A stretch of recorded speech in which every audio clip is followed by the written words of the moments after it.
আসসালামু আলাইকুম প্রিয় দর্শকবৃন্দু, আপনাদের সকলকে স্বাগতম জানাচ্ছি আমাদের ইউটিউব চ্যানেল বেঙ্গলি আইটিতে। তো আজকে আপনাদের সাথে ছোট্ট একটা বিষয় শেয়ার করব, সেটা হচ্ছে আমরা একটা নতুন পেজ কীভাবে ক্রিয়েট করব।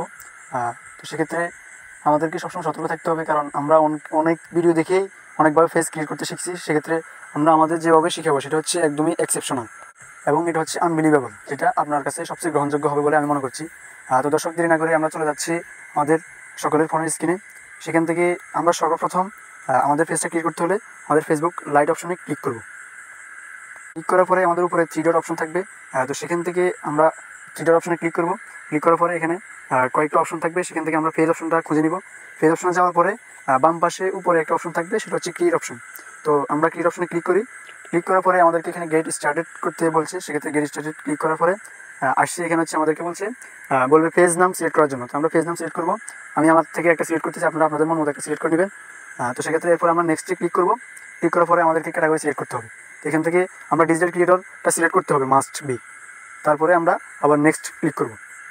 ক্লিক করার পরে আমাদের এখানে একটা অপশন আসবে, সেটা হচ্ছে আমাদের এখানে যে কোনো সোশ্যাল মিডিয়ার একটা লিঙ্ক এখানে দেওয়া লাগবে। তো সেক্ষেত্রে আমরা চাচ্ছি, যেহেতু ইউটিউব থেকে সহজ, সেক্ষেত্রে আমরা সরাসরি চলে যাচ্ছি আমাদের ইউটিউব চ্যানেলে। যাওয়ার পরে আমরা আমাদের চ্যানেলের লিঙ্কটা কপি করব। কপি করার পরে আমরা আবার পুনরায় ফিরে আসবো আমাদের ফেসবুক লাইটে। তারপরে আমরা সেই কপি করা লিঙ্কটাকে এখানে পেস্ট করব। পেস্ট করার পরে আমরা পরবর্তীতে নেক্সটে ক্লিক করব। নেক্সটে ক্লিক করার পর আমাদের এখানে দুটো অপশন আসবে, একটা হচ্ছে প্রোফাইল পিকচার, একটা হচ্ছে কভার ফটো। সেক্ষেত্রে আপনারা আপনাদের মন মতো প্রোফাইল পিকচার এবং কভার ফটো সিলেক্ট করবেন। সেক্ষেত্রে একটা কথা চিন্তা রাখবেন, যে প্রোফাইল পিকচার বা কভার ফটো সিলেক্ট করবেন সেটা যেন পরবর্তীতে পরিবর্তন না করা লাগে, কারণ এটা পরিবর্তন করলে আপনার পেজের রিচ কমে যাবে এবং আপনার পেজ ফিউজ হয়ে যেতে পারে। তো সেক্ষেত্রে আমরা সবাই সতর্ক থাকবো। আশা করি সবাই আমার কথাগুলো বুঝেছেন।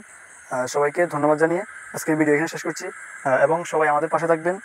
আমাদেরকে লাইক, কমেন্ট, সাবস্ক্রাইব করে আমাদেরকে পাশে রাখবেন। আসসালামু আলাইকুম রহমতুল্লাহ।